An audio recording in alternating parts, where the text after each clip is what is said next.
الحمد لله نحمده ونستعينه ونستغفره ونعوذ بالله من شرور انفسنا وسيئات اعمالنا من يهده الله فلا مضل له ومن يضلل فلا هادي له اشهد ان لا اله الا الله وحده لا شريك له واشهد ان محمدا عبده ورسوله وصفيه من خلقه وخليله ادى الامانه وبلغ الرساله ونصح الامه وكشف الله به الأمة وجاهد بالله وبهذه تأتاه اليقين وتركنا على محجة بيضاء ليلها كنهارها لا يزيغ عنها إلا هالك.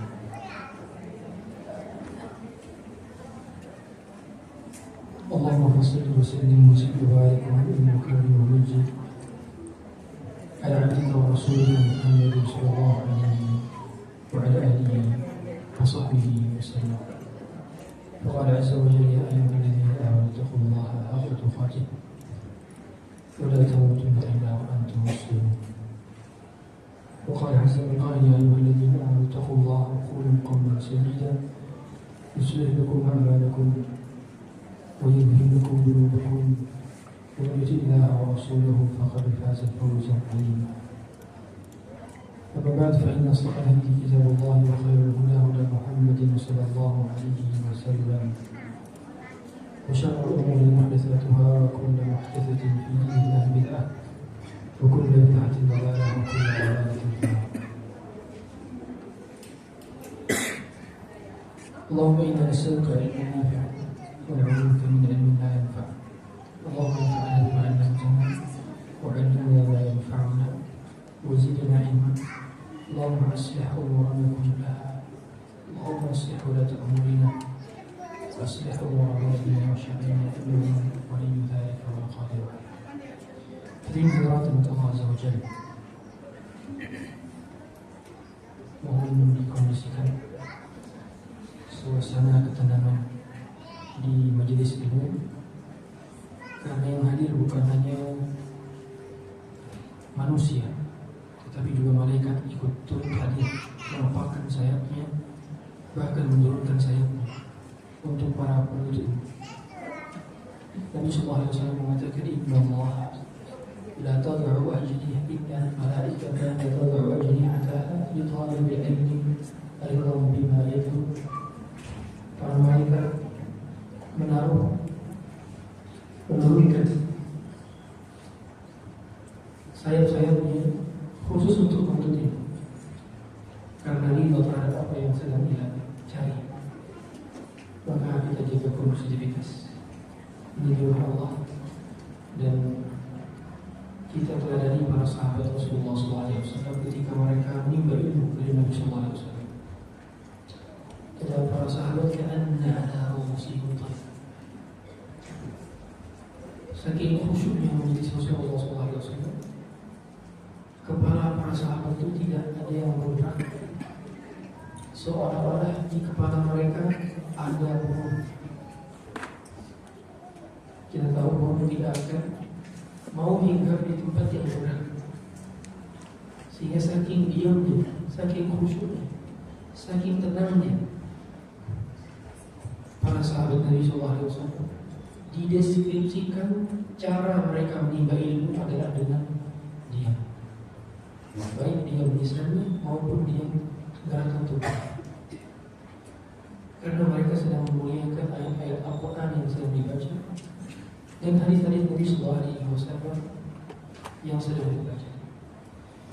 Karena yang kita pelajari dari satu hadis, dua hadis, satu ayat, dua ayat, ini lebih berharga daripada dunia dan segala isinya. Sehingga hendaknya kita hindarkan dahulu topik-topik selain daripada mulut, selain daripada ayat dan hadis, selain daripada perkataan Quran. Sehingga nanya, ini kamisnya di mana? Ini bahannya adamnya, nanti kita di luar kajian, bukan di sini tempat. Karena adem namanya juga pakai AC. Adem. Maka usahakan topik kita hanya seputar dengan yang jauh lebih berharga daripada dunia segala macam. Karena hari ini kita akan mengkaji kumpulan hadis tadi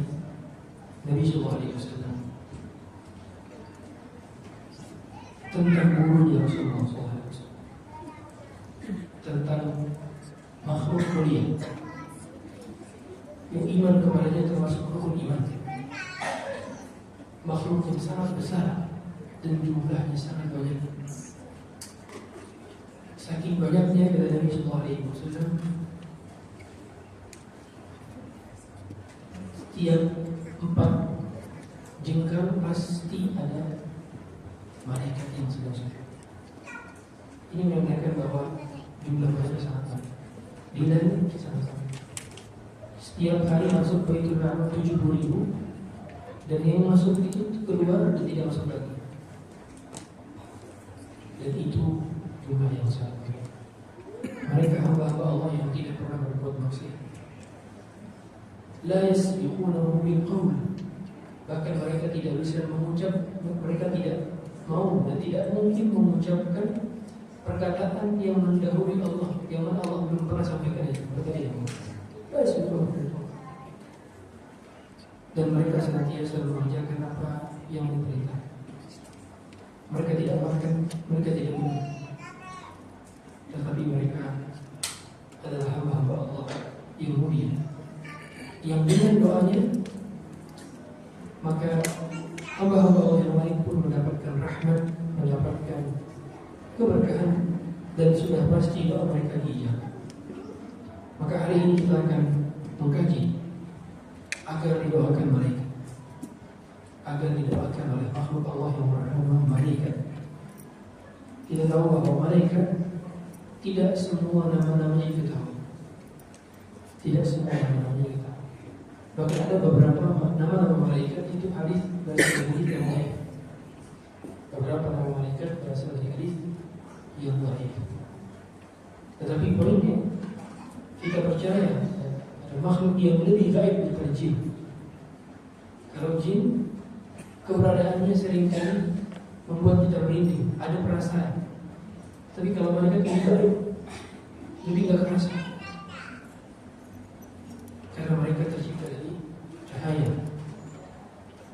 Yang padahal, kalau kita mengerti, banyak sekali amal-amal soleh yang malaikat menyertai kita, mendekat kepada kita. Dan tadi hadis yang baru saja saya sampaikan, kita boleh tidak menyadari kita sedang menduduki sayap-sayap malaikat. Tadi Allah Nabi Muhammad, Innal malaikata la tad'u. Malaikat menaruh sayapnya. Itu pertanda bahwa semua yang menuntut ilmu dengan potensi yang benar dan niat yang benar, maka mereka sedang menduduki sayap-sayap malaikat. Dan kita tak pernah ada yang menduduki sayap. Kita merasa menduduki sejadah, karena lebih baik, lebih baik. Dan ada beberapa amalan yang jangan sampai ditinggalkan karena didoakan oleh para malaikat. Sebuah privilege, sebuah karunia. Kita ingin didoakan oleh orang saleh dari kalangan yang masih hidup.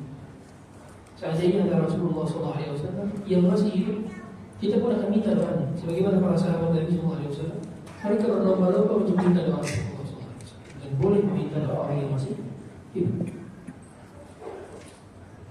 Tetapi Rasulullah SAW telah wafat. Kita tidak dapat kesempatan untuk berjumpa dengan beliau di dunia ini. Kita bukan sahabat Rasulullah SAW yang punya privilege itu. Tapi kita bisa dapat privilege didoakan oleh gurunya Rasulullah SAW. Rasulullah gurunya adalah malaikat Jibril. Rasulullah gurunya adalah malaikat. Dan Rasulullah SAW berguru dengan malaikat Jibril yang menjadi perantara wahyu. Mereka ini kali berjumpa dengannya, baik dalam wujud langsung yang real ataupun wujud menyerupai diri al-kalbi. Adapun juga bisa menyerupai seorang badui, Arab badui. Ini menunjukkan bahwa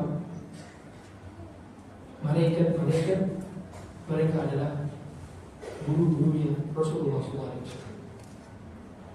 Dan mereka adalah golongan yang bisa bersolawat kepada kita. Kalau dikatakan mereka bersolawat kepada kita, itu tandanya mereka mendoakan kita. Kalau dikatakan Allah bersolawat kepada kita, maka tandanya itu Allah sedang memberikan rahmat, sedang memberikan rahmat. Dan salawat bisa bermakna doa, bisa bermakna rahmat, bisa bermakna istighfar. Itu 3 makna salawat. Maka nanti kita akan lihat redaksi hadis. Sesungguhnya Allah dan para malaikat bersalawat. Sesungguhnya Allah dan para malaikat bersalawat. Ini pertanda bahwa salawat itu bermakna 3 hal tadi. Dan golongan yang pertama adalah golongan bagi mereka yang tidur dalam keadaan berwudu. Tidur dalam keadaan berwudu. Jangan sampai tidur dalam keadaan tidak sempat berwudu. Itulah mengapa meskipun maaf sekali yang suami istri di sini sedang dalam keadaan junub, disunahkan dia sebelum tidurnya meskipun wudunya tidak dapat mengangkat hadasnya, karena junub tidak akan bisa mengangkat hadas dengan wudu. Satu-satunya cara ketika ada air bagi orang yang junub adalah dengan mandi. Tetapi Rasulullah SAW mencontohkan demikian, sebagaimana kata Ibunda Aisyah, kalau berwudu di mana maka beliau setelahnya berwudu. Nanti mandinya biasanya ketika bangun malam. Dan para pakar medis menyebutkan ternyata benar, kalau tubuh dalam keadaan drop tidur itu bangunnya lebih berat daripada orang yang sudah dicas sedikit. Karena kita tahu ketika junub itu energinya terkuras banyak. Maka ketika dia berwudu minimal tercas sedikit untuk tidur sehingga bangunnya tidak terlalu berat. Makanya orang yang dia wudu dulu sebelum tidurnya ketika sedang junub itu bangunnya bisa bangun malam meskipun malamnya terkuras habis energinya. Dan ini keutamaan berwudu. Karena ada anggota tubuh yang terlebih dahulu air. Sehingga Nabi SAW yang menyuruh kita untuk berwudu. Tahhiru hadhil ajsad tahharakumullah. Sucikanlah jasad ini maka kalian akan disucikan oleh Allah. Kemudian Nabi SAW mengatakan, "Ma min 'abdin yabitu tahiran." Siapapun dari hamba Allah yang bermalam dalam keadaan berwudu, yabitu tahiran, illa mata ma'ahu malakun. Maka malaikat pun ada bersamanya di waktu malam tersebut. Bahkan dalam hadis lain, fi syi'arihi, malaikat itu di dalam bajunya. Lihat ini demikian. Jadi malaikat ikut juga tidur bersamanya. La yanqalibu sa'atan min al-layli illa qala lahu. Dan tidaklah dia setiap kali bolak-balik dari tempat tidurnya, dia ke kanan, dia ke kiri,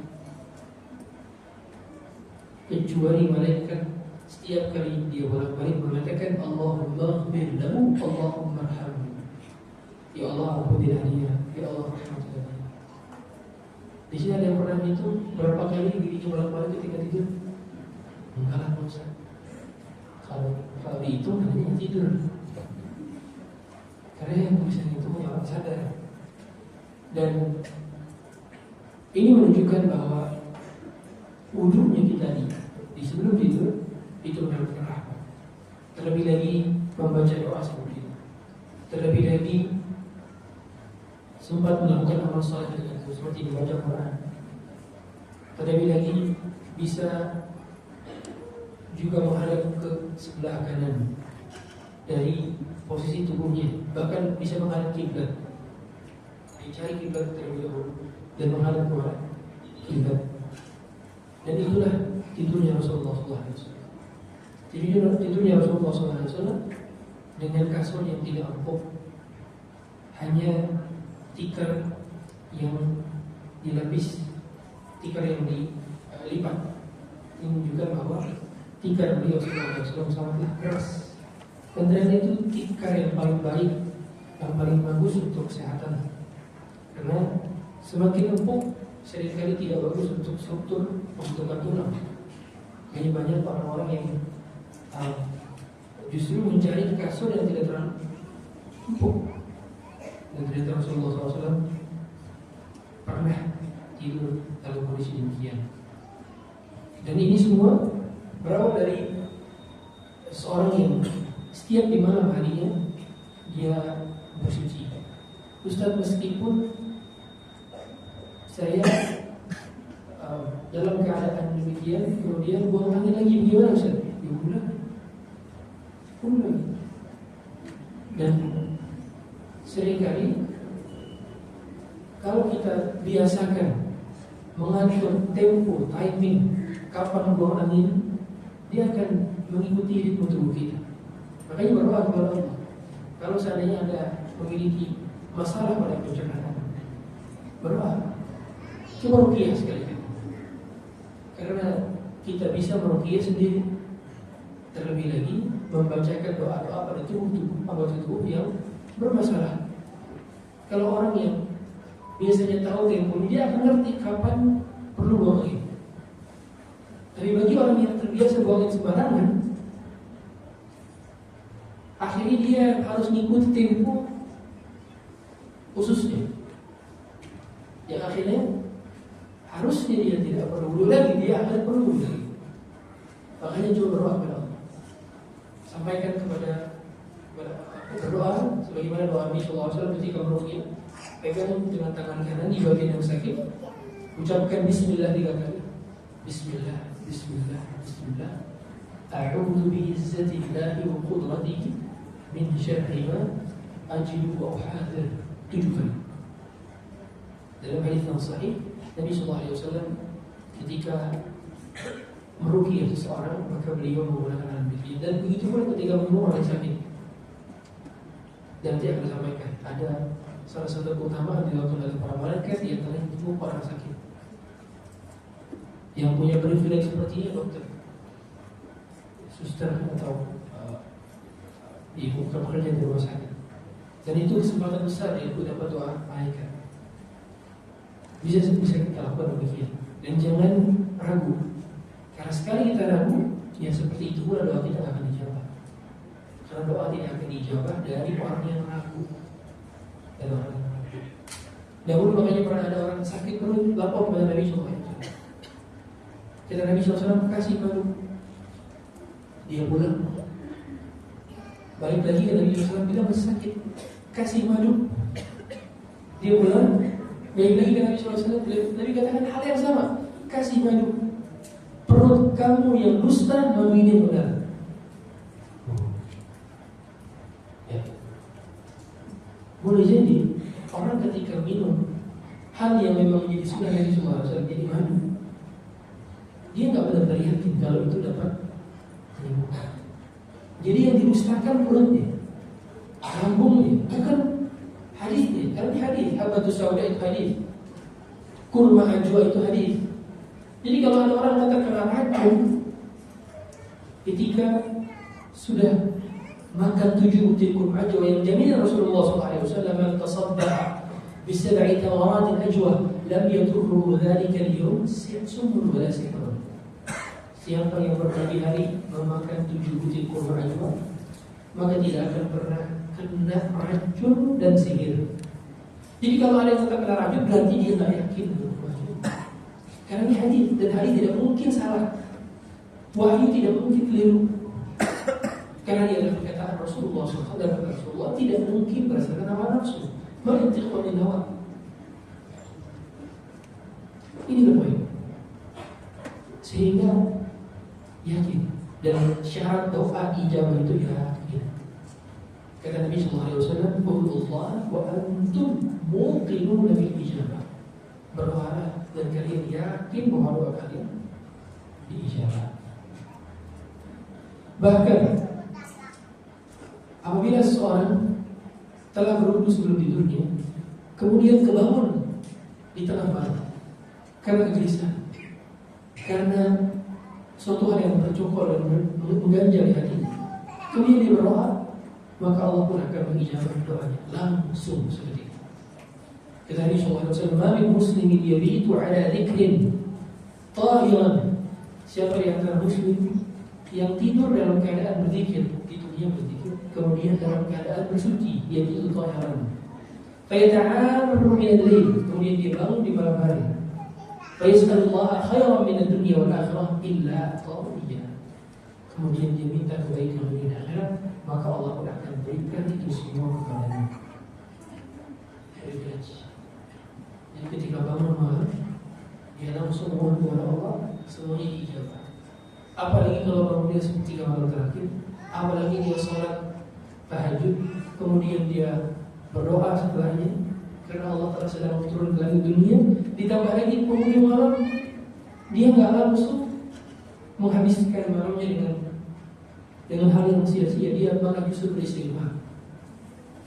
Inilah lifestyle penghuni surga. Allah telah katakan lifestyle penghuni surga ini dalam surah Al-Zariyat di ayat 15, 19, 17, 18.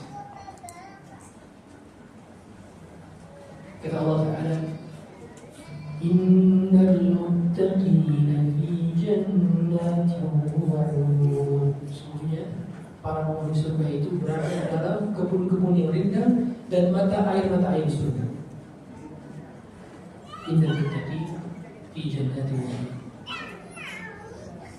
Akhirina ma atahum rabbuhum. Mereka mengambil apa yang menjadi karunia dari Tuhan mereka. Mereka adalah orang-orang yang ridha. Innahum kanu qabla dzalika muhsinin. Mereka dahulu adalah orang-orang yang berbuat baik. Kanu qalilan minal laili ma yahja'un. Mereka dahulu jauh melambungnya dari tempat tidur. Mereka dahulu jarang tidur malam, sedikit bagian dari malam. Mereka adalah orang yang sholat malam. Kata para ulama di antara maknanya juga adalah mereka tidak terlalu berhasrat menikmati kenikmatan dunia. Biasa saja. Biasa saja. Gak wah mau tidur di penthouse, mau kesempatan bisa tinggal di presidential suite, kalau di hotel yang mewah, mau naik first class, biasa saja. Meskipun dia punya kesempatan untuk itu, tapi dia bisa saja. Kanu qalilan min al-laili ma yahja'un. Wa bil ashari hum yastaghfirun. Dan di malamnya, setelah dia sedikit tidurnya karena sholat malam, di penghujung malamnya dia beristighfar. Poinnya apa? Dia tidak berbangga hasil karya yang dia buat semalam dari sholat malam. Sholat malam sudah dikerjakan, tapi dia tidak berbangga di mana istighfar. Dia anggap bahwa karya yang dia persembahkan untuk Allah sejatinya adalah hal kecil yang bisa dia kerjakan dibandingkan rahmat Allah yang maha luas dan ganjaran yang maha surga.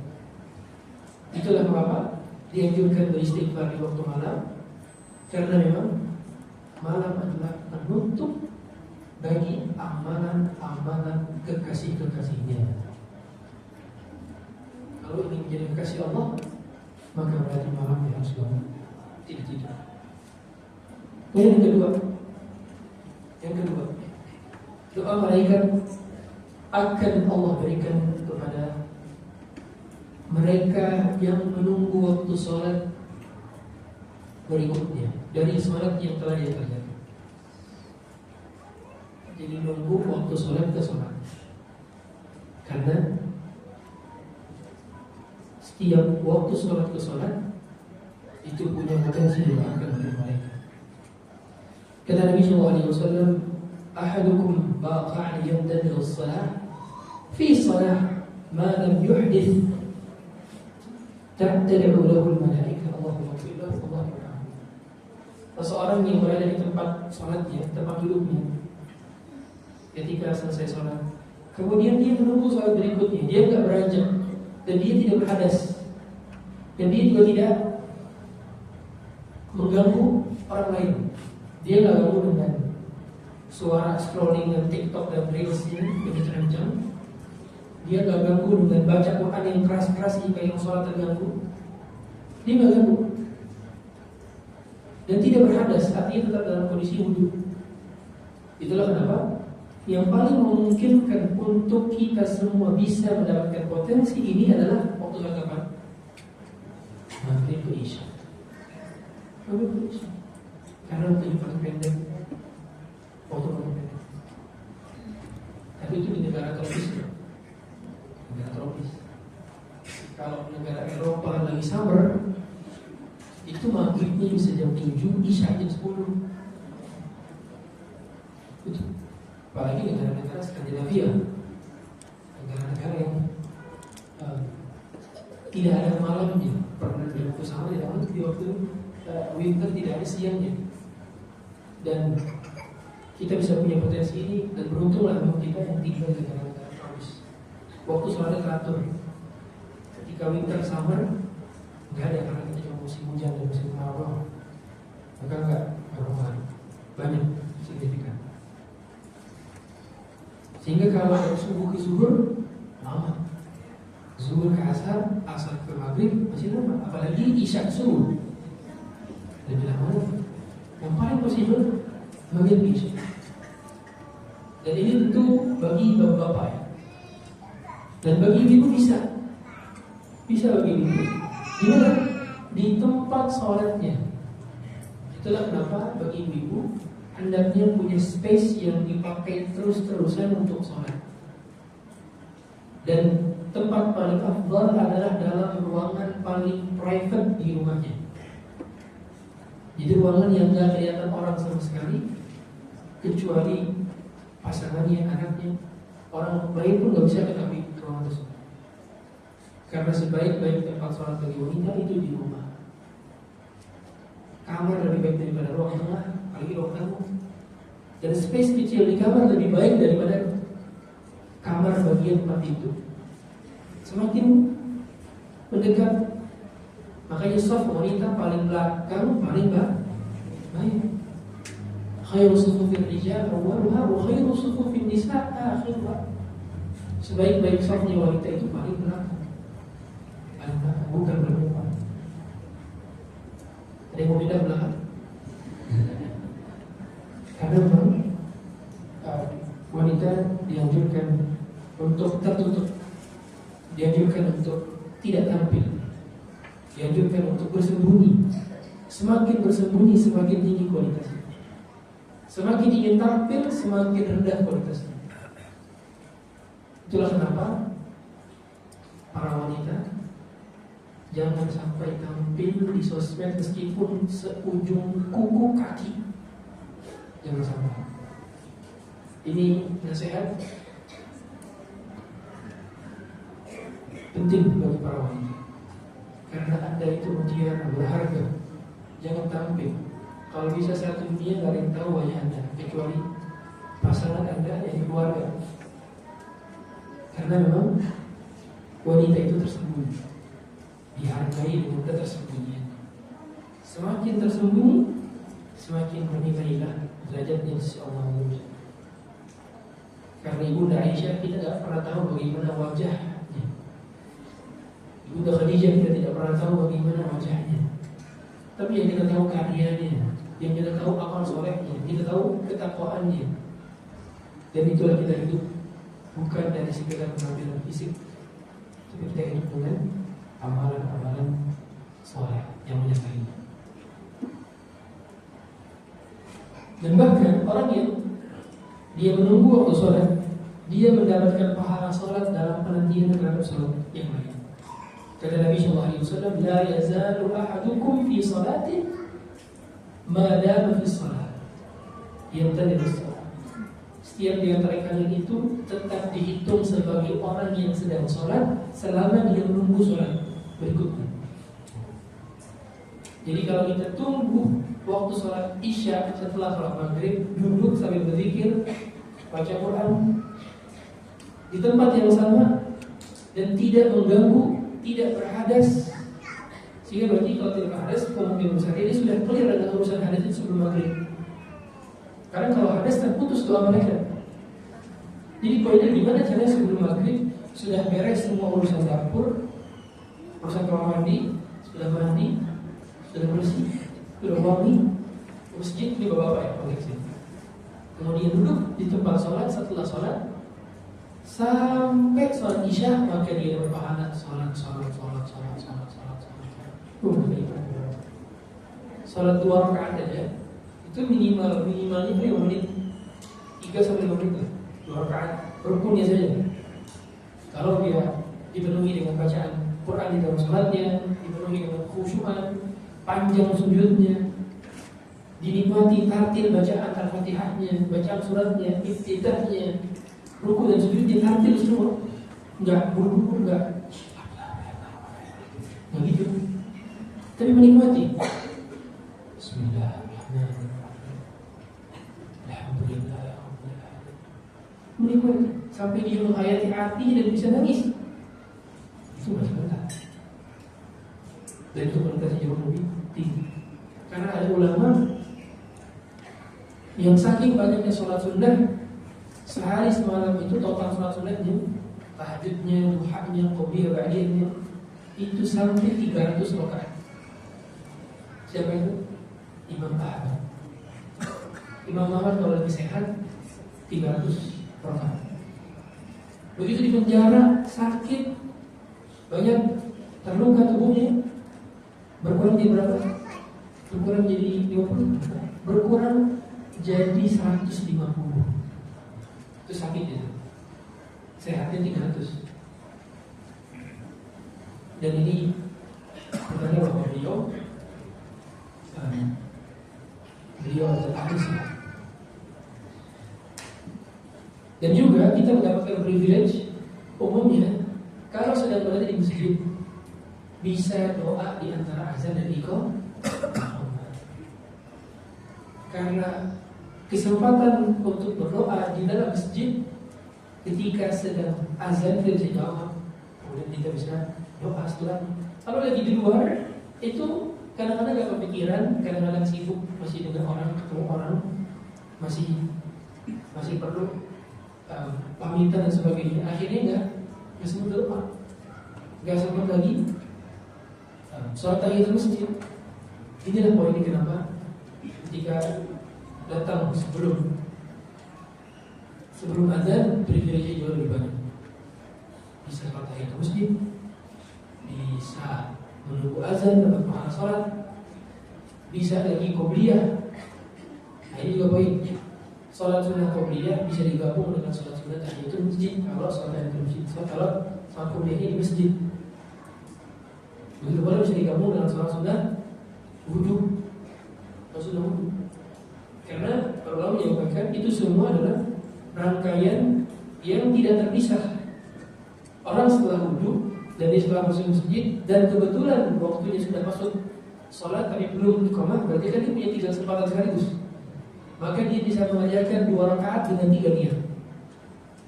Ini perkataan jumhur ulama dan dibenarkan oleh Syekh Sulaiman Ar-Ruhaili. Kemudian yang ketiga, doa para malaikat untuk laki-laki yang berada di shaf paling depan. Shaf paling depan. Jadi shaf yang paling utama adalah shaf paling depan.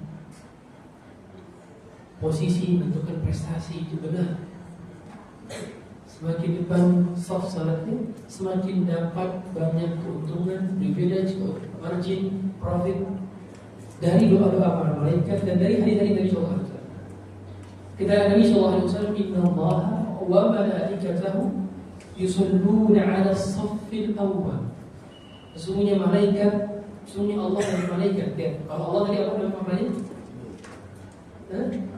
Rahmat. Kalau Allah yang memberikan salawat berarti maknanya rahmat. Kalau malaikat yang memberikan salawat berarti maknanya adalah doa. Malaikat mendoakan, Allah memberikan rahmat bagi siapa saja yang berada di shaf pertama ketika salat. Di shaf pertama. Dan ini keutamaan shaf pertama. Makanya kalau kita lihat bagaimana kisah Umar bin Khattab terbunuh, yang menggantikan dan menjadi imamnya Abdurrahman bin Auf, penghuni surga. Jadi shaf pertama Di zaman para sahabat itu dari dulu diisi memang oleh orang-orang yang dijamin oleh Rasulullah SAW penghuni surga. Poinnya apa? Kalau kita ingin menjadi penghuni surga, maka lazimilah seperti makanya itulah bedanya kompetisi dunia dengan kompetisi akhirat. Seringkali kalau kita menang dalam kompetisi dunia itu cuma awal, kita berbangga, kita ujub. Tapi berbeda dengan orang yang telah menang kompetisi surga, justru semakin rendah hati. Sebagaimana Abdurrahman bin Auf, sebagaimana Umar bin Khattab, mereka itu kan mau di surga, jadi jaga surga yang Nabi Muhammad SAW. Tapi masih tetap semangat sholat pertama, masih semangat ikut perang Tabuk, masih semangat untuk menyumbangkan hartanya. Bahkan Umar bin Khattab sedekah 50% hartanya. Kan kalau ini kalau Umar bin Khattab nggak sedekah pun ketika itu, kan udah ada statement dari Nabi, Umar fil jannah. Harusnya kita orang aja. Tapi tidak bagi orang yang berkompetisi di kompetisi surga. Mereka semakin dikabarkan kemenangannya, semakin mereka pun khawatir tidak dapat maksimalkan. Mereka akan terus melahirkan diri untuk sampai derajat tersebut. Sehingga makanya Utsman bin Affan ketika beliau berada di kuburan, Baqi menangis terseduh-seduh. Basah pipinya dengan gunung, hatta tabulla lihyatuhu. Nangis. Kata para sahabat, bagaimana wahai Utsman? Engkau menantu Nabi SAW, putri Nabi dua-duanya dinikahi oleh engkau. Bahkan kau dapat privilege tidak ikut perang Badar, tapi dapat harta ghanimahnya gara-gara ngurusin anaknya Nabi SAW yang sakit, Ruqayyah. Sampai kata Nabi SAW, "Lauli bintu tsalitsah lazawajtuha Utsman." Kalau saya punya putri yang ketiga, saya akan nikahi kepada Utsman. Tapi Utsman menangis ketika melihat kuburan. Kata beliau, saya mendengarkan sabda Rasulullah SAW, "Innal qabra awwalu manazil al-akhirah." Sesungguhnya kuburan itu checkpoint pertama akhirat. Fa inna minha fama ba'dahu aisarun. Kalau dia selamat di checkpoint pertama, maka setelahnya akan mudah, gampang, smooth. Fa in lam yanju fama ba'dahu asyad. Kalau gagal checkpoint pertamanya, gagal step berikutnya. Nangis. Yang nangis ini orang yang telah dijamin surga. Ini poin. Jadi mengapa mereka adalah yang terbaik? Karena begitu dikabarin surga saja mereka nggak alih-alih. Mereka justru giat pertama.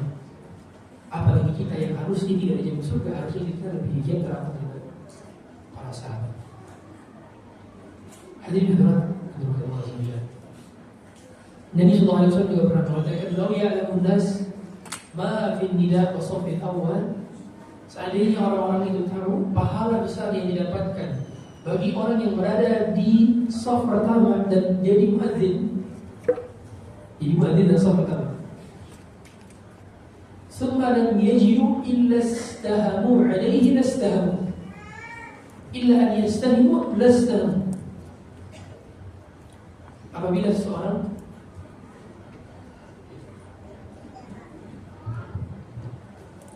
diberitahukan kepada pemilik kendaraan Mitsubishi dengan plat B2391 KRL untuk dipindahkan karena menghalangi jalan.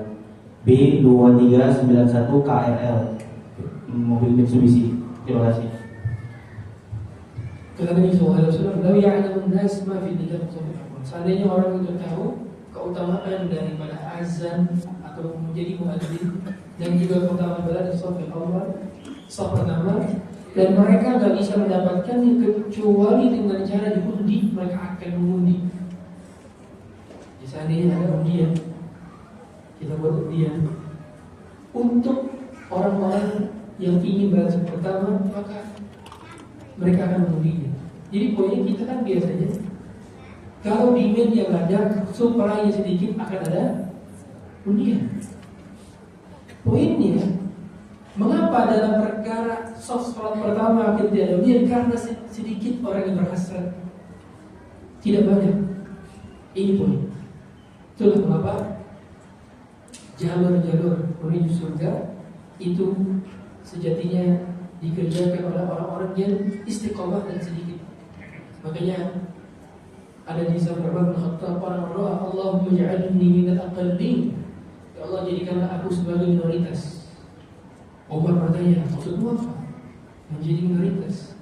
Kemudian beliau menjawab, maksudnya adalah ayat-ayat Allah. Allah katakan wa qalilun min ibadiyash syakur.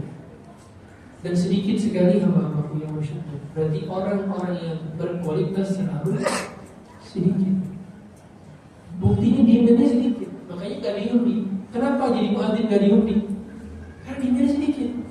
Kenapa saf pertama gak diundi sama-sama kita semua? Karena diamnya sedikit.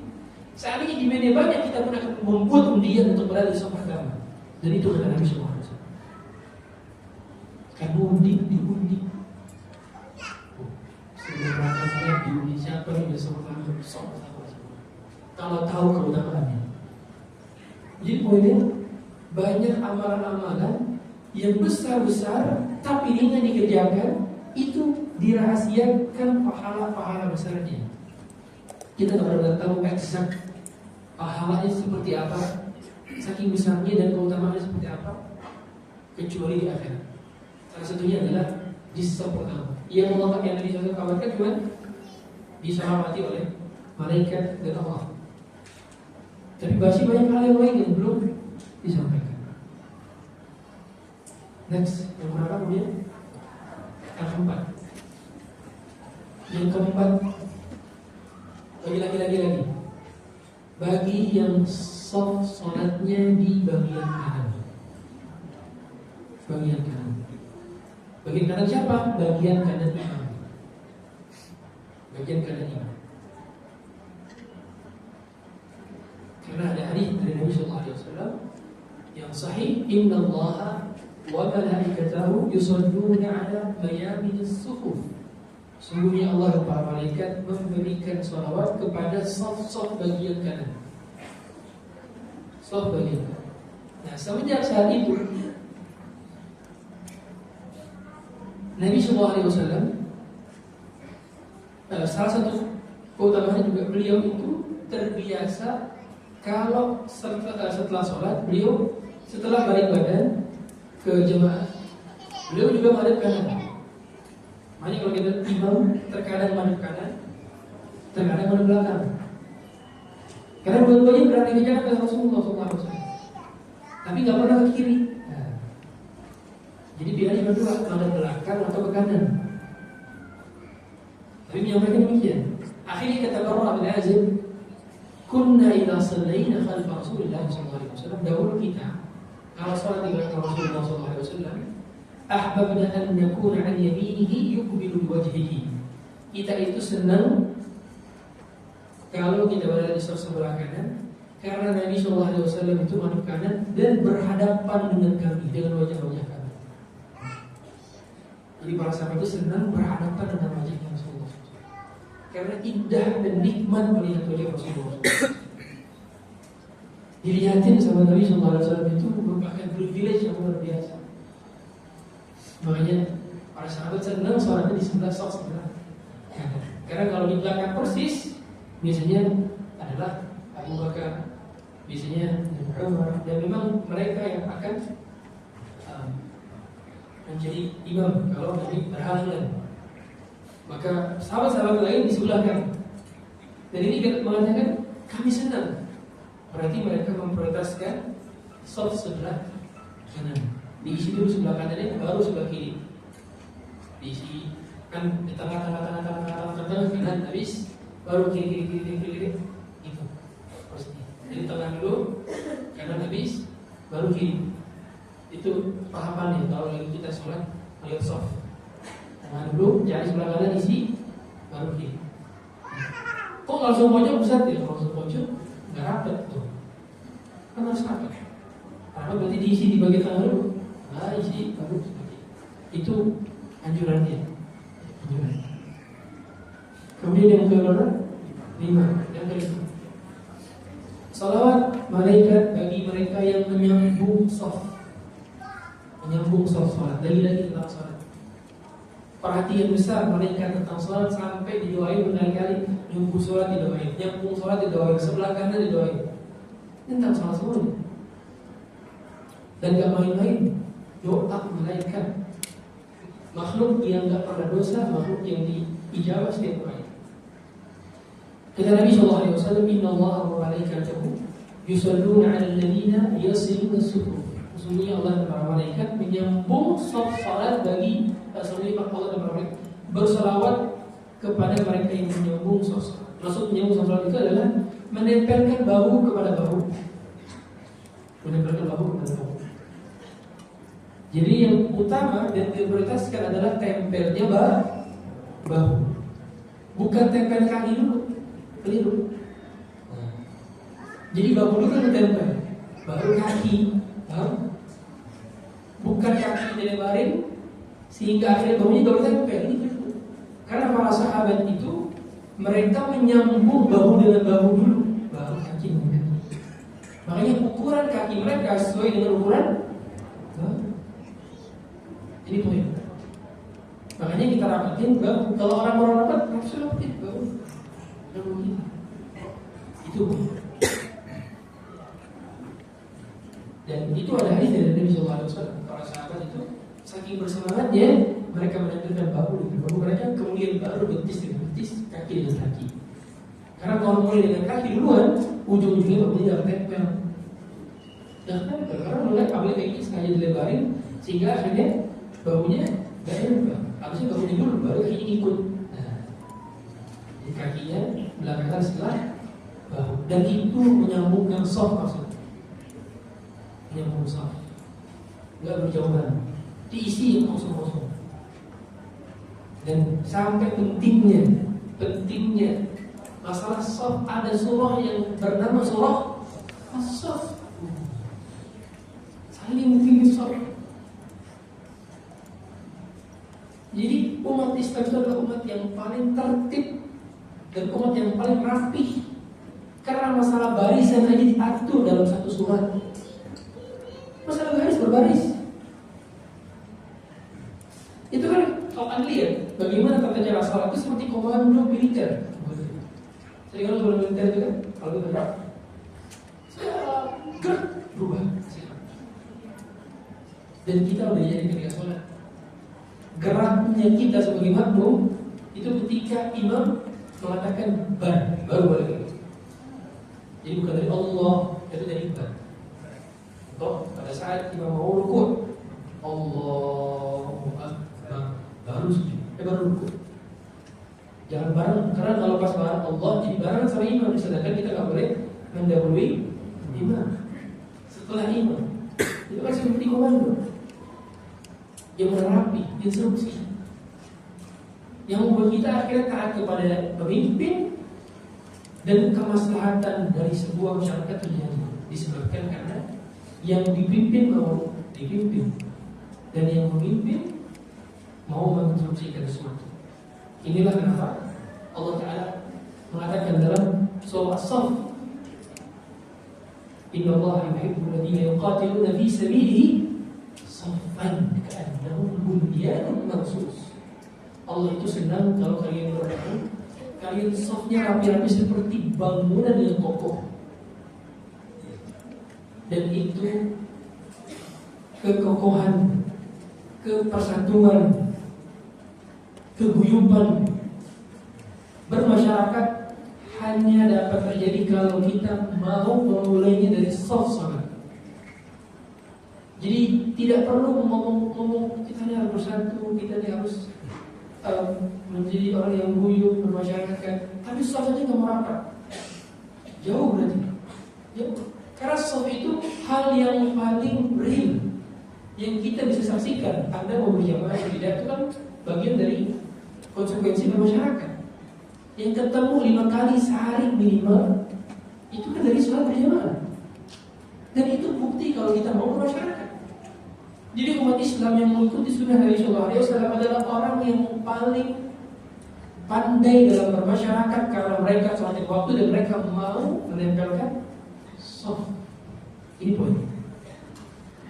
Jadi kalau ada orang yang mengajak kepada keguyuban, itu bermasyarakat, tapi nggak sholat berjamaah di masjid, bermasalah berarti konsep bermasyarakatnya. Apalagi kalau di masjid juga nggak mau menempelkan soft, karena bentuk daripada persatuan kita dimulai juga dari menempelkan soft. dan mempelajari tauhid. Makanya kata Nabi SAW mengenai masalah shaf ini, ketika beliau sholat, sebelum beliau sholat beliau mengatakan, "Stawu sufufakum." Luruskan shaf kalian, stawu sufufakum. Ini beliau menyuruh kita terus. Dan beliau mengatakan, "Fa inni arakum bi wara'i dhahri." Karena saya melihat dari belakang punggung saya. Kata ulama, inilah salah satu mukjizat Nabi SAW. Nabi bisa melihat apa yang di belakangnya. Makanya beliau nggak balik badan. Kalau imam perlu balik badan, karena imam nggak seperti Nabi, nggak punya mukjizat misalnya di belakang. Dia perlu balik badan. Dia perlu merapikan shaf. Dicek bagian yang belum rapat, belum lurus, dan harus sepakat semua apabila patokannya adalah tumit atau ujung tumit berada di ujung sejadah, berarti harus semua sama di sejadah rapat rapi. Tidak boleh dia melebihi itu. Dan Nabi SAW mengatakan, "La takhtalifu." Jangan kalian berselisih, jangan kalian beda-beda, jangan kalian maunya kamu diatur. Fatakhtalifu qulubukum, karena hati kalian akan berpecah. Poin. Berarti rusaknya dan renggangnya shaf itu awal dari permulaan perpecahan umat Rasulullah SAW. Ini belum gitu. Jadi banyak orang mau dikatakan kita berbicara persatuan umat Islam, tapi tidak mau menyatukan shaf. Jauh dari kata persatuan umat Islam. Jauh. Itu hanya noise belaka, dan itu hanya lip service belaka yang diungkapkan. Karena rapin shaf aja nggak mau. Kan itu. Makanya bersemangatlah untuk rapikan shaf. Dan Nabi SAW mengatakan, "Aqimu shufafakum." Tegakkanlah shaf kalian, rapatkan. Dan Nabi itu merapatkan shaf, mengajarkan shaf itu seperti merapihkan anak panah. Tumpukan anak panah kalau dirapiin, kan ujung-ujungnya sama, ya, rapi. Anak panah itu ketika dirapikan benar berjejer. Seperti itulah Rasulullah SAW merapikan shaf-shaf para sahabat. Kemudian yang berapa? Yang keenam. Yang keenam, mengucapkan amin ketika imam membaca surah Al-Fatihah. Pada saat ghairil maghdubi 'alaihim waladdallin, amin. Banyak di antara kita yang nggak mengucapkan amin, diam. Padahal bisa mengucapkan amin dan harus mengucapkan amin. Meskipun para ulama sisi tentang hukumnya, dia wajib dia atau sunnah. Tapi kali ini kita melalaikan amalan ini, yang padahal keutamaannya besar banget. Kata Nabi SAW, "Idza qala al-imam ghairil maghdubi 'alaihim faqulu amin, fa innahu man wafaqa qawluhu qala al-imam ghufira lahu ma taqaddama min dhanbihi." Siapa yang mendengarkan imam membaca ghairil maghdubi 'alaihim, maka katakanlah amin. Karena siapa yang perkataan aminnya sama berbarengan dengan perkataan aminnya malaikat, maka akan diampuni dosa-dosanya. Itu hadisnya sahih. Kata ulama, berarti malaikat juga mengaminkan doanya imam ketika baca surah Al-Fatihah. Apa yang diaminkan? Ayat mana yang diaminkan? Ihdinas shiratal mustaqim. Itu yang diaminkan. Minta hidayah ya dia. Kita itu baca Al-Fatihah itu minta hidayah. Dan minimalnya sekali sehari 17 kali minta hidayah. Dan yang mengaminkan untuk hidayah kita adalah malaikat juga. Malaikat juga mengaminkan doa kita. Dan kalau kita berbarengan dengan amin di malaikat, maka kita pun akan mendapatkan diampunkan dosa yang telah lalu. Mudah sekali. Makanya aminnya nggak boleh duluan atau belakangan. Kan biasanya imam itu ada jeda saktah. Ghairil maghdubi 'alaihim waladdallin. Itu saktah. Saktah itu diam sejenak. Enggak langsung ghairil maghdubi 'alaihim waladdallin amin. Tapi ada sakta juga.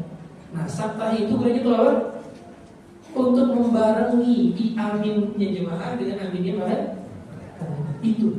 Kata para ulama. Dan Nabi Muhammad juga orang sakta di situ. Tapi ada sakta, kata ulama ada 7 sakta yang beliau ungkapkan. Yang tadi 3 amin. Nah, kemudian setelah amin memulai suratnya lagi ada sakta. Sakta itu jeda sejenak. Supaya apa? Supaya makmum membaca Al-Fatihah. Jadi pilihannya boleh baca setelah membaca Al-Fatihah ataupun ngikutin bacaan Al-Fatihahnya imam, tapi setelah imam membaca. Misalkan imam baca Alhamdulillahirabbil alamin, kita baca Alhamdulillah Ar-Rahmanir Rahim Maliki Yaumiddin. Gitu kita ngikutin. Atau yang kedua tadi setelah Al-Fatihah amin baru kita baca Al-Fatihah. Jelas kita mendengarkan juga, jangan dibarengin, jangan berbarengan sehingga akhirnya kita nggak punya kesempatan mendengarkan. Karena Quran juga harus didengarkan.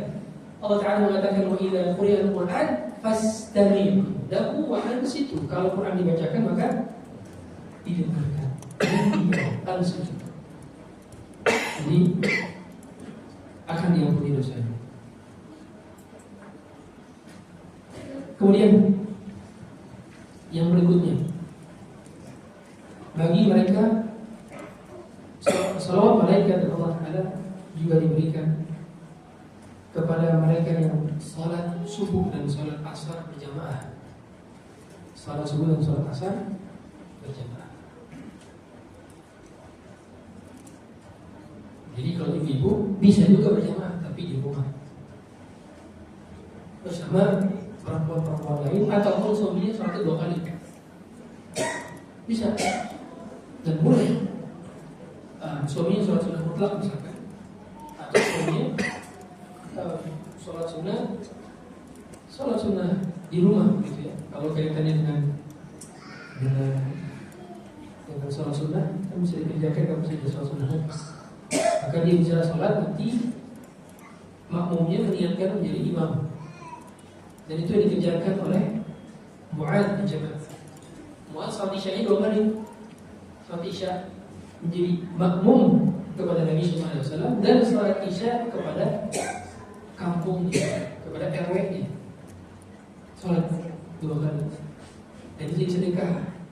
Makanya pernah ada seorang sahabat yang masbuk, Nabi bilang siapa yang bersedekah kepada pria ini?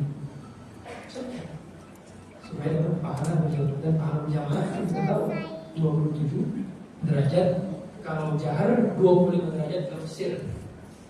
Itu ada 2 hari makanya ikut orang berjamaah lebih utama 25 derajat, lebih utama 27 derajat. Kata Al-Hafidz Ibnu Hajar 25 derajat itu khusus sir berarti apa? Zuhur, asar dan jahar, maghrib, isya, subuh. 27 dikali 27 derajat. Kata Nabi SAW, tajtami'u malaikatul laili wa malaikatul nahar. Malaikat itu berkumpul di waktu malam dan di waktu siang. Fi salatil fajri wa salatil asar. Mereka kumpulnya itu setelah salat subuh dan setelah salat asar. Jadi mereka checkpoint dan bergantian shift. Jadi malaikat ada yang tugasnya dijaga dari malam. Malam shiftnya apa? Malam itu berarti dari asar ke subuh. Ada yang shiftnya pagi, dia subuh sampai asar. Nah mereka kumpul itu ketemu di ba'da asar dan ba'da subuh untuk melaporkan kepada Rabbul Alamin. Kata Nabi SAW, fatas'adu malaikatul laili wa tuthbitu malaikatun nahar. Ketika malaikat malam itu berada di bawahnya, maka malaikat siang turun ke bawah, kemudian naik ke atas malaikat malamnya. Qala yajtami'una fi salatil asar. Kemudian mereka berkumpul di waktu asar melakukan hal yang sama, bertukar balik. Dan Allah Ta'ala ketika satu malaikat naik itu bertanya kepada malaikat, fayas'aluhum rabbuhum. Maka Allah pun berkata kepada mereka, "Kaifa taraktum ibadi?" Bagaimana keadaan hamba-hambaku yang kau tadi baru saja saksikan? Qala fa yaqulun. Mereka pun berkata, "Atainahum wa hum yusallun." Ya Allah, tadi kami tinggal mereka dalam keadaan sedang sholat. Wa taraknahum wa hum yusallun. Kita juga tinggal mereka di waktu subuh, di waktu asar, sama-sama mereka sedang sholat berjamaah. Lihat lafaznya wa hum yusallun. Mereka sedang sholat. Oh, ini berarti apa? Sholatnya apa? Berjamaah. Sholatnya sendirian. Kemudian taghfir lahum yawmiddin. Kemudian Allah menyuruh malaikat untuk minta ampun kepada Allah tentang mereka untuk hari pembalasan. Jadi didoakan untuk diampuni di hari pembalasan. Dan ini berarti bahwa malaikat juga punya tugas. Dan salah satu tugasnya adalah mereka sifat berjaga hamba-hambanya, hamba-hamba Allah yang berada di bawah. Kemudian yang berapa nih? Yang ke-6, salawat bagi mereka yang bersalawat kepada Nabi SAW. Salawat malaikat untuk hamba-hamba Allah bagi mereka yang salawat kepada Rasulullah SAW.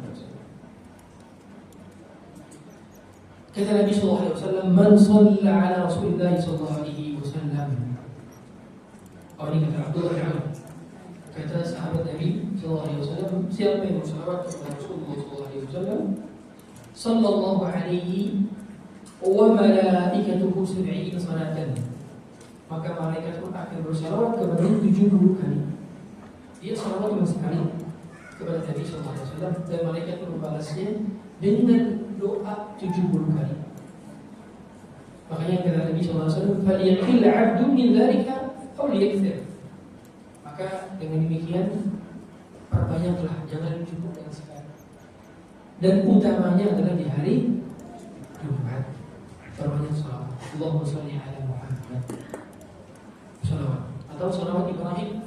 Allahumma shalli ala Muhammad wa ala ali Muhammad wa salli ala Ibrahim wa ala ali dan seterusnya. Itu salawat yang akan dipersaksikan, disampaikan kepada Nabi sallallahu alaihi wasallam. Dan khusus untuk hari Jumat itu diarah. Fa inna salatakum ma'rudatun alayya. Kata ulama, salawat itu ditampakkan di hadapan Nabi sallallahu alaihi wasallam. Kalau sudah Jumat. Tapi di hari-hari lain dari Jumat, maka salawat itu disampaikan melalui perantara malaikat. Jadi salam kita kepada Nabi sallallahu alaihi wasallam disampaikan ke sisi Rasulullah SAW. Tentunya di alam barzakh, bukan di pemakaman beliau. Makanya kita bisa salawat di mana saja, nggak harus berada di Masjid Nabawi. Karena ada seorang yang dia niat umrah untuk mau salam ke Rasulullah SAW. Enggak, kita bisa salam ke Rasulullah SAW di mana saja, nggak terbatas saja. Jadi tujuan kita umrah itu bukan untuk salawatnya, tapi untuk apa? Untuk ke masjidnya. Itu kata Nabi SAW, "La tushaddu rihal illa ila thalathati masjid." Gak boleh menyengaja bersafar capek-capek untuk tujuan ibadah kecuali 3 masjid. Sehingga poinnya adalah ketika kita umrah, tujuan itu masjid. Dan umrah itu pun ada kaitannya dengan masjid. Karena kita tawaf di Masjidil Haram, kita sa'i di samping Masjidil Haram, dan itu adalah kaitan dengan umrah. Sehingga yang benar adalah niatkan untuk masjid, bukan untuk ziarah. Tapi kalau sudah di sana, ada kesunahan juga untuk berziarah ke makam Rasulullah. Ada kesunahan juga untuk ziarah ke makam Baqi. Ada ziarah untuk ke makam syuhada Uhud. Ada kesunahan juga untuk sholat 2 rakaat dengan wudu di rumah di Masjid Kuba supaya dapat pahala umrah. Itu. Tapi kalau sudah di sana, tapi ketika di sini niatnya untuk masjid. Itu karena perbedaan niat ini bisa keliru. Karena tidak boleh menyengaja untuk berziarah ke makam Rasulullah SAW. Niat itu saja. Karena Nabi SAW melarang kita untuk menjadikan kuburannya sebagai Eid. Kata Nabi SAW, "La taj'al qabri 'idan." Janganlah jadikan kuburanku sebagai Eid. Itu kata ulama adalah didatangi berkali-kali dan menyengaja untuk mendatangi berkali-kali. Itu tidak boleh Eid. Yang dikit-dikit kalau setiap sebagaimana mengkhususkan hari untuk berziarah kubur, misalkan sebelum Ramadan atau ketika hari raya, khusus di hari itu, dengan mengetahui dan mengadakan keutamaan yang padahal ziarah kubur kapan saja, nggak terbatas pada hari sebelum Ramadan ataupun ketika Idul Fitri. Dan ini beberapa hal. Jadi bersalawat kepada Nabi SAW akan disampaikan salawatnya, dan salawat mereka pun akan salawat kepada kita. Yang terakhir, sebenarnya masih banyak. Tapi kalau saya lanjutin sampai asar nanti. Jadi saya suka sampai yang terakhir ini. Yang terakhir. Yang berapa tadi? 9 ya? Oke, yang 9. Salawat atau doa mereka kepada orang yang mendoakan orang lain tanpa diketahui. Tanpa diketahui. Dan ini menjadi diijabah juga bagi orang yang mendapatkan doa tersebut. Karena kenapa ketika diketahui? Pertama, orang yang berdoa tidak diketahui objek yang didoakan itu lebih ikhlas. Lebih ikhlas. Karena kalau objek yang didoakan tahu bahwa dia sedang doakan, umumnya ada harapan timbal balik feedback. Tapi kalau orang itu nggak tahu didoakan, maka dia murni hanya mendapatkan pahala dari Allah Taala. Dan kata Nabi SAW, da'watul mar'il muslim bi akhihi bidhahril ghaib mustajabah. Doanya muslim kepada muslim lainnya dengan kondisi tidak tahu, tidak nampak, tidak diberitahu, tidak diumbar, tidak di-share, tidak di-post, itu mustajab. Dan setiap kali dia berdoa, inda ra'sihi malakun muwakkal, di depan kepalanya atau di atas kepalanya ada malaikat yang mengatakan kepadanya, amin. Langsung diaminkan oleh malaikat. Setiap kali berdoa di depan itu juga ada malaikat dan bilang amin. Kapanpun kita punya kesempatan doa untuk orang lain, doa, karena kita pun didoakan oleh para malaikat, karena mereka juga mengatakan laka bimithli. Mereka bukan cuma bilang amin juga, tapi laka bimithli, kamu juga semoga dapat yang serupa, kamu juga dapat doa yang serupa. Itulah kenapa kalau orang sudah terbiasa mendoakan orang lain, siapapun yang ditemui dari kalangan muslim, gak akan punya potensi hasad. Gak akan. Hasad gimana? Orang doain untuk kebaikan. Dan ini salah satu amalan penghuni surga. Kan kita tahu ada seorang yang Nabi SAW sampaikan masuk surga, dan ternyata setelah dicek kesehariannya, sholat malamnya nggak terlalu intens, puasa sunnahnya juga nggak terlalu intens.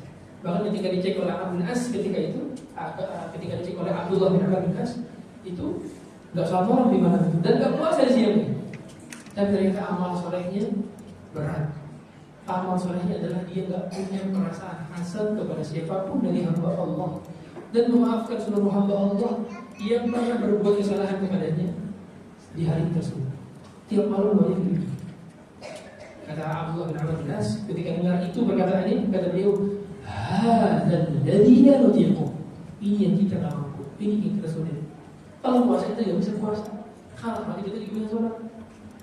Tapi untuk bisa lapang dada sama orang yang punya rival kita, sama orang yang punya kesalahan kepada kita, memaafkan bahkan mendoakan dia, itu berat. Antum, ini laki-laki, antum punya inceran akhwat sebelum nikah dulu ya. Sebelum nikah, kan udah nikah ya kan? Punya inceran akhwat. Wah, saya pengen nikah sama akhwat ini. Udah mau ngelamar, dan memang sekufu, ditikung sama orang yang tiba-tiba datang, dan ternyata dia berhasil menikah, dia lamar nikah. Itu untuk gak melupain di malam itu, ya Allah ampunilah dia, ya Allah, semoga dia ampun. Gak semudah itu. Gak semudah itu. Yang diincar gimana cerita? Nggak bisa, nggak semudah itu. Dan sahabat ini bisa karena dia sudah terbiasa lisannya itu basah untuk mendoakan orang lain. Dikit-dikit doa, dikit-dikit doa, dikit-dikit doa. Dan orangnya nggak tahu ketika didoain. Jadi seringkali kita katakan ke orang berdoa, jazakallah, itu orang nggak tahu. Pernah nggak tuh bilang Allah barik lahu, dan untuk orang itu kan kalau barik Allah itu langsung ketemu orang. Tapi kalau Allah barik lahu, ya Allah berkahi dia, orang itu nggak tahu karena orang itu sedang ghaib. Jadi dalam konteks ini orangnya sedang tidak ada di depan muka. Dan itu didoakan malaikat, diaminkan oleh malaikat dan diucapkan laka bimithlin, kamu berdapat doa serupa. Dan kita harus terbiasa mendoakan orang lain supaya hidup kita bahagia. Kebahagiaan itu adalah ketika kita tidak memiliki hasad kepada siapapun dari kalangan kaum muslimin. Karena itu aktivitas penghuni surga. Di surga itu gak ada hasad, dicabut di Allah. Jadi poinnya kalau orang hasad di dunia berarti dia tidak sedang perhatikan hatinya penghuni surga. Karena hati penghuni surga berasal dari hasad. Dan orang yang berhasad dia sedang menyiksa sendiri. Makanya kata ulama, kenapa di surga tidak ada hasad? Karena di surga tidak ada azab. Tidak ada azab. Karena hasad adalah azab bagi pelakunya sendiri. Allah, demikian mungkin aku sampaikan. Apabila ada hati jendela yang ingin bertanya, silakan. Allah.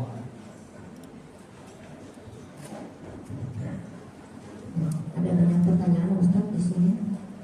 Bismillahirrahmanirrahim. Assalamualaikum warahmatullahi wabarakatuh. Ustaz, dianjurkan wanita untuk bersembunyi, tidak tampil di sosial media. Lantas bagaimana hukumnya jika ada tuntutan kerja yang mengharuskan tampil untuk buat konten produk atau jasa? Apakah ini mengurangi keberkahan kita menjadi muslimah, Ustaz? Kita tahu bahwa sebaik-baiknya wanita ialah yang tidak tampil, tidak, bahkan suaranya tidak ada. Kalaupun harus ada suara, mungkin dia edit dulu suaranya jadi suara apa namanya, suara yang cepat, cipno. AI, Ustaz. Iya, suara AI juga. Kalau suara nggak apa-apa di generate, nggak ada khilaf. Suara boleh generate. Yang nggak boleh juga wajah utuh di generate. Banyak hari ini saya lihat poster-poster kajian generate AI. Itu nggak boleh. Karena dia generate itu membuat dari yang nggak ada ke ada, bukan alternate. Tidak alternate itu mengubah. Kalau ini membuat. Makanya sebaiknya poster-poster kajian nggak usah pakai foto. Dan saya lebih suka nggak pakai foto poster kajian. Juga tampil-tampil YouTube itu suka lihat banyak yang sudah di AI dan kelihatan itu AI. Wajahnya nggak sama kan? AI. Kalau foto ada perkara masalah foto hukumnya. Tapi kalau generate AI, dia gambar, menggambar sesuatu yang nggak ada dari ada. Dia ada, nah, itu boleh. Makanya boleh suara. Yang kedua, usahakan kita nggak tampil. Dari segi tubuh kita akan kaki nggak tampil. Jadi kalau ada tulisan, kalaupun ada ya buku, apapun, baik itu tangan, gamis, ujung gamisnya, nggak perlu ketahuan oleh orang lain. Cukup. Dan itu diantara ciri wanita yang salehah. Kata Ibunda Aisyah, salah satunya adalah al-ibqa' ala siyanah. Beliau mengatakan salah satunya adalah farighatul qalbi min az-zinati illa li ba'iha. Itu kata Ibnu Aisyah. Salah satunya adalah kosongnya kepentingan hati untuk berhias tampil kecuali untuk satu pihak. Siapa? Suami. Jadi dia nggak peduli orang mau komentar kamu pakai gamis apa, kamu pakai gamis warna apa, kamu pakai bentuk jenis gamisnya gimana, bahannya gimana. Yang penting suami saya. Sehingga ketika keluar rumah dia nggak habisin waktu untuk banyak memilih baju, karena yang dia fokusin bukan orang di luar, tapi orang di dalam rumah, yaitu suaminya. Nggak pikir aku bagusan pakai warna timur atau oranye, aku bagusan pakai warna hijau atau biru ya. Nah, kan buat di luar apa aja, selama bukan aurat, selama tidak terawang, selama syar'i, selesai kamu. Dan itu boleh. Jadi usahakan begitu. Dan berdoa kepada Allah untuk mencari pekerjaan yang kiranya tidak membutuhkan tampil, salah satunya sebagai seorang wanita. Dan banyak pekerjaan Allah yang Allah kasih kepada kita sangat banyak. Pekerjaan yang Allah berikan kepada kita sangat banyak, dan minta taufik kepada Allah. Dan usahakan juga untuk bernegosiasi kepada atasan agar yang lain yang tampil bukan kita. Allah. Baik, selanjutnya Ustaz. Bismillahirrahmanirrahim. Ustaz, kita berwudu sebelum tidur, tapi sebelum terlelap wudunya batal. Gimana Ustaz? Apakah harus mengulang wudu lagi? Iya. Perlu menjelaskan kalau batal perlu diundi. Kalau batal perlu, karena kaitannya adalah dia batal atau batal. Berarti terlelap dalam kondisi telah memiliki wudu. Jadi ketika tidur dia memiliki wudu. Kalau sebelum tidur dia sudah batal, berarti dia sadar belum tidur. Jadi dia wudu lagi. Dan tadi yang perlu kita obati adalah masalah pencernaan tadi. Kita berdoa kepada Allah dan usahakan bisa ikhtiar, bisa dengan izin Allah, supaya perut itu punya tahu timing. Kapan dia perlu mengeluarkan anginnya, kapan dia perlu mengeluarkan seluruh kotoran-kotorannya, dan diatur. Saya tanya orang ketika buang kotoran, di waktu habis subuh, itu kan udah kebiasaan rutinitas. Ada orang itu yang rutin dia tiap habis subuh itu ya dia selesai dengan hajatnya. Dan itu dibiasakan. Makanya ada banyak dokter yang mengatakan biasakan aja duduk dulu ketika itu. Kalau misalkan memang mau lancar, duduk aja di ketika habis subuh. Nanti anggota tubuh akan merespon kalau kita ini butuh keluar. Dan itu salah satu ikhtiar. Tapi minta kepada Allah dan dia agar tidak terlalu sering buang angin ketika sudah buang. Allah. Selanjutnya Ustaz. Bismillahirrahmanirrahim. Ustaz, apa saja amalan ba'da azan beserta urutannya dan kapan bacaan syahadat tersebut dibaca? Kemudian barang siapa yang menutup celah dalam saf, Allah akan angkat derajatnya dan dibangunkan untuknya rumah di surga. Apakah hadis ini sahih Ustaz? Barang siapa menutupi celah dalam saf, Allah akan angkat derajatnya dan dibangunkan untuknya rumah di surga.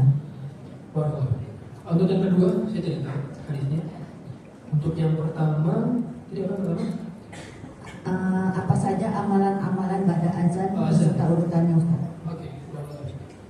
Ya, ketika azan, doa setelah azan. Allahumma hadi da'watan salatan qa'imah ati Muhammad muslimin wa tidak dan seterusnya. Azan itu berdoa. Dan itu yang menjadi kesunahan. Jadi setelah itu langsung berdoa. Dan kalau bisa sholat qobliyah, utamakan sholat qobliyah. Meskipun asar, meskipun maghrib, meskipun isya. Karena itu juga dikerjakan Nabi juga mengerjakan qobliyah asar, dan juga mengerjakan qobliyah maghrib, dan juga mengerjakan qobliyah isya. Tetapi tidak terlalu rutin sebagaimana ba'diyah isya, ba'diyah maghrib. Bahkan kata Nabi SAW, man shalla qabla al-asri arba'an, siapa yang sholat asar 4 rakaat, jadi dia sebelumnya qobliyahnya, itu dia mendapatkan keutamaan yang putih dosanya. Alhamdulillah. Tapi poinnya adalah ada keutamaan sholat 4 rakaat sebelum asar, meskipun tidak terlalu sering dikerjakan Nabi sebagaimana ba'diyah dan qobliyah zuhur, tetapi dikerjakan. Terus doanya gimana Ustaz? Nah, doanya bisa di dalam sholat. Karena sholat juga bisa ada tempat mustajab. Jadi doanya bisa double mustajab. Mustajab karena sholatnya yaitu sujud dan tahiyat akhir, dan juga mustajab karena waktunya antara azan dan iqamah.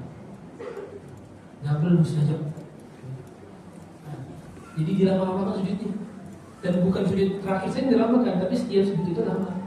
Setelah subhana rabbil a'la, subhana rabbil a'la, subhana rabbil a'la, baru setelah itu panjangkan doa. Ya Allah, masukkan ke dalam surga, masukkan ke dalam surga Firdaus. Hal yang tinggi. Allahumma ja'alka ladzatan an-nazar ila wajhik. Ya Allah, aku minta kelezatan melihat wajahmu. Minta masuk ke dalam tanpa hisab. Itu doa-doa yang harusnya diungkapkan ketika sujud dan ketika tahiyat akhir, karena itulah doa yang paling mustajab di dalam sholat. Allah. Ya, selanjutnya Ustaz. Assalamualaikum warahmatullahi wabarakatuh. Ustaz, mana yang harus diutamakan terlebih dahulu, membayar hutang atau menabung atau menyimpannya untuk pelunasan haji? Membayar hutang.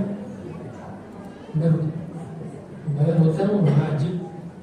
Kalau haji wajib mampu. Dan ketika uangnya dipotong dengan hutang sehingga akhirnya nggak mampu untuk haji, maka belum wajib haji. Itu poinnya. Jadi hutang diutamakan karena dia kewajiban. Apalagi sudah jatuh tempo, itu terbilang. Sudah jatuh tempo lebih ditekankan lagi karena itu sudah masuk kewajiban, hak kepada makhluk. Karena kalau meninggal dalam keadaan belum bayar hutang, ya sudah siap-siap nanti pahalanya akan digerogoti oleh orang-orang yang belum dibayari hutangnya. Kalau dia memang tidak mengikhlaskan dari dunia, nanti akan dikurangi pahalanya. Dan kalau sampai minus, ya sudah, kita transit dulu di neraka. Oh dia belum. Dan itulah mengapa Nabi SAW tidak mau menyolati orang yang masih punya hutang ketika meninggal. Jadi usahakan diselesaikan dan jangan buka pintu lagi. Apapun yang perlu lagi, mintalah kepada Allah. Saya doakan semoga siapapun yang punya hutang di sini Allah segera lunasi. Allah. Selanjutnya Ustaz, Bismillahirrahmanirrahim.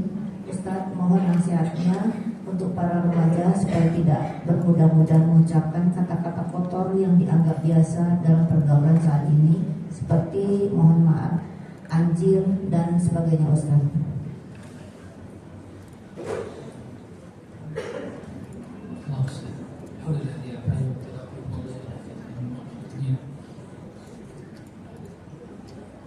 Bisa mengucapkan kosakata itu kan berawal karena ada datanya di kepala. Dan ada datanya di kepala itu karena pernah diinput melalui telinga. Jadi poinnya, orang gak akan mengungkapkan kata-kata tadi, kata-kata kebun binatang yang diungkapkan di tempat yang salah, kata-kata kotor, itu kalau gak ada datanya gak mungkin bisa menjawab. Jadi antara definisi wanita terbaik kata Ibunda Aisyah, la ta'rifu aibal maqal. Yang pertama itu kata beliau, dia nggak tahu topik-topik yang jorok, dia nggak tahu kata-kata kotor, dia nggak tahu. Karena dia nggak tahu, akhirnya dia nggak bisa mengungkapin. Jadi kemampuan kita dalam mengungkapkan itu berawal dari pengetahuan kita terhadap itu. Nah, coba dicek sampai detik ini berapa kata kotor yang kita tahu. Gak usah dimurojaah ya, atau merenungi aja. Banyak bos, banyak. Itu kan berarti gara-gara dari telinga kita gak dijaga. Kita dengar, karena itu mendata. Oh, kalau kata ini diucapinnya ketika ini. Oh, kalau kata itu diucapinnya ketika itu. Oh, kalau caranya memaki itu begini, caranya mengumpat itu begini. Karena data. Kamu gak punya data, gak bisa ngomong. Itulah teman-teman Tudi. Kenapa teman-teman Tudi gak bisa ngomong? Kenapa? Kenapa teman-teman gak bisa ngomong? Karena gak ada datanya. Mereka Jadi setelah kita berusaha untuk mendoakan anak-anak kita supaya dijaga, doakan Allahumma ighfir dzambahu wa tahhir qalbahu wa ahsin qalbahu. Itu yang didoakan untuk remaja. Doa untuk remaja itu saja. Terlebih lagi remaja yang punya syahwat. Karena itu lagi mendoakan remaja yang pengen berzina dan didoakan. Allahumma ighfir dzambahu. Ya Allah, ampuni dosanya. Sucikanlah hatinya dan jagalah kemaluannya. Dan itu doa juga untuk remaja-remaja kita. Yang kedua, pilihkan lingkungan yang terbaik untuk anak-anak kita. Pilihkan. Karena tadi teman kita adalah data kita. Teman adalah data. Teman adalah file. Sejauh mana kita punya file di kepala, itu seringkali bersumber dari kawan teman. Itulah kenapa jangan sampai kawan-kawannya dengan kawan-kawannya tidak benar kok. Dan kita sebagai orang tua pun perlu memilihkan sekolah, memilihkan teman main. Karena seringkali anak-anak kita itu tahu itu karena dari kawannya. Makanya pertanyaan orang tua, tahu dari mana kamu berkatanya? Itu karena dia tahu dari orang di luar atau dari tontonan. Boleh jadi kawan yang ngomong kita, tapi dia nonton YouTuber, influencer, live streamer, banyak lah, vlogger, semua. Dan semua itu berpengaruh. Kosa kata itu kita tahu dari Reels, TikTok, YouTube Short, tahu dari mereka. Nah, kalau orang tua yang gak maintain apa tontonan anaknya hari ini, siap-siap anak punya data kata-kata kotor yang banyak. Dan siap-siap nanti ketika dia marah keluar itu semua. Keluar. Karena itu file yang baru dibuka ketika situasi ini cocok. Kalau situasi nggak cocok, kalau belum bilang itu nggak keluar. Makanya minta tolong kepada. Makanya ibu-ibu sekalian, mungkin kita semua sekalian, yang perlu dijaga itu bukan lisan doang, telinga juga harus dijaga. Supaya lisan gak gibah, kita harus gak punya data gibah. Kenapa orang gibah? Karena dia punya datanya, dia punya data aib. Contoh, kalau orang gak pernah tahu aib orang lain, gimana cara gibahnya? Gak bisa. Kenapa kita bisa bergibah dan punya potensi bisa bergibah terus? Karena kita membiasakan membuka lebar-lebar hati otak kita untuk data-data aib orang lain. Itu yang kita bergibah. Ustaz saya nggak dengar, Ustaz saya cuma baca aja di thread, sama aja. Saya nggak dengar, saya baca di grup WhatsApp, sama aja. Itu apa? Jadi jangan sampai mudah-mudahan di telinga kita dengar, baca. Kalau aib orang lain skip, aib orang lain, aib selebriti skip, aib teman skip. Dan harus biasa cut off perbincangan yang menjurus kepada ghibah. Gak bisa. Kalau ada orang sediain 1 piring kapsyah mandi, tapi kapsyahnya kapsyah yang boleh diubah menjadi bangkai manusia. Bangkai manusia. Kita nolak apa ketawa-tawa? Ketawa. Terus kenapa ketika ada orang yang menyediakan serve, kita mau ketawa, ikut makan. Bagi kamu, ikut makan. Racun pada kita. Kenapa? Kok sama daging bangkai kita nolak, tapi sama daging bangkai manusia kita menolak. Hati-hati. Jadi biasakan, jaga. Dan kan orang kalau udah kita tegasin saya nggak dengar gibah, dia nggak akan mau kita gibah itu kita nggak jawab.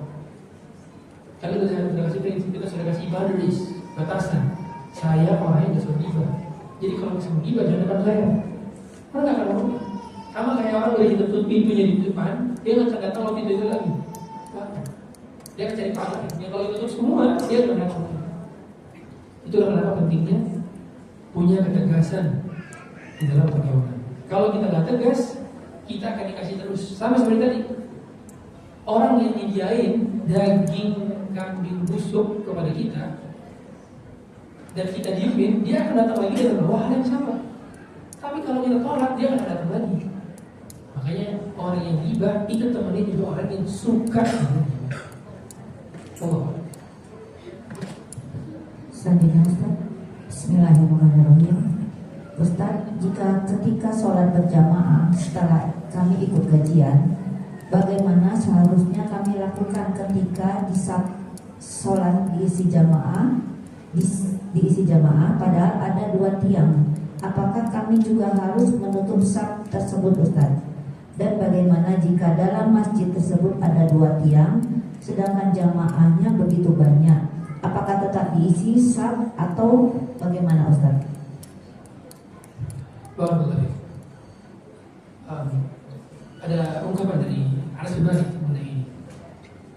Beliau pernah mengatakan bahwa kami tidak sholat di antara kedua tiang di zaman Nabi SAW.